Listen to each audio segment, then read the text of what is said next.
अवधूत चिंतन श्री गुरुदेव दत्त. जय जय श्री स्वामी समर्थ.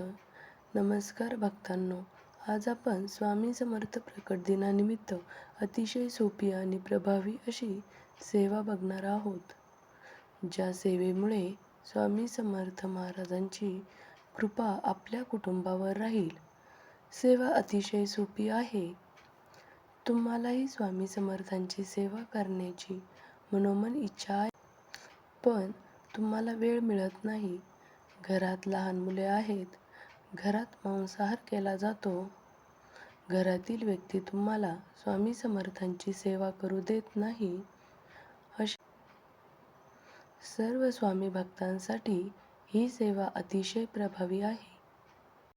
स्वामी समर्थांनी कुठेही म्हटले नाही की तुम्ही माझ्यासाठी तुमच्या आयुष्यातील जास्तीत जास्त वेळ खर्च करा किंवा तुम्ही मला फक्त मला आणि मलाच माना.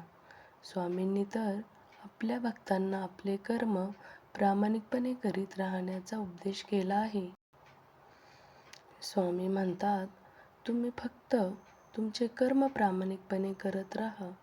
तुमच्या कर्माला योग्य फळ देण्याची जबाबदारी माझी आहे.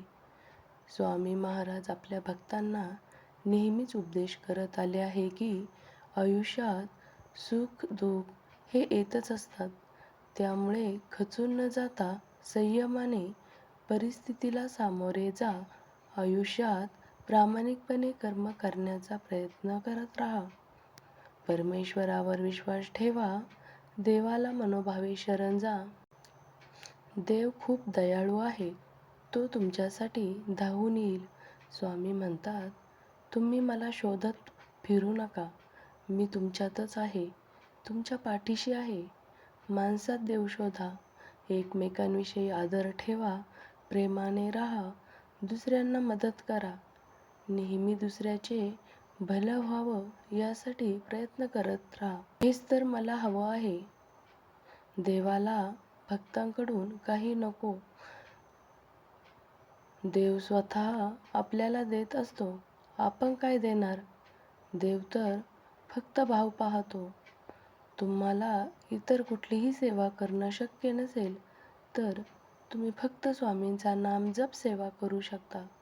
दररोज फक्त नामस्मरण करा. ही सेवा स्वामींना अतिशय प्रिय सेवा आहे.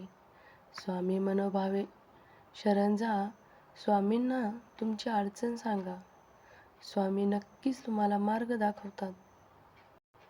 देव फक्त भक्ती पाहतो, तुमचे कर्म पाहतो, कारण तुमच्या प्रत्येक कर्माचा हिशोब हा त्याच्याकडे असतो. देव प्रत्येक क्षणाला तुमच्याकडे लक्ष ठेवून आहे. आपल्याला वाटते आपण देवाकडे जातो, त्याच्यापुढे आपले घराणे सांगतो, पण असे नाही आहे. त्याचे आपल्याकडे नीट लक्ष आहे. तो आपला प्रत्येक संघर्ष पाहत आहे, आपले प्रयत्न पाहत आहे.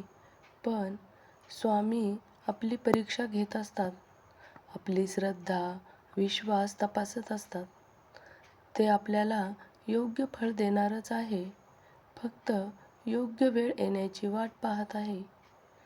तुम्ही आयुष्यात कितीही दुःखी असाल तर खचून जाऊ नका.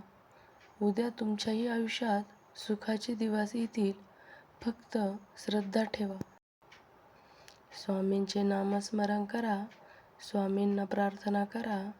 स्वामींकडे चांगले कर्म करण्याची सद्बुद्धी मागा. स्वामी नेहमी तुमच्या पाठीशी राहतील. स्वामींनी आपल्या भक्तांना भिवू नकोस, मी तुझ्या पाठीशी आहे, असे अनमोल वचन दिले आहे. श्री स्वामी समर्थ. जय जय स्वामी समर्थ.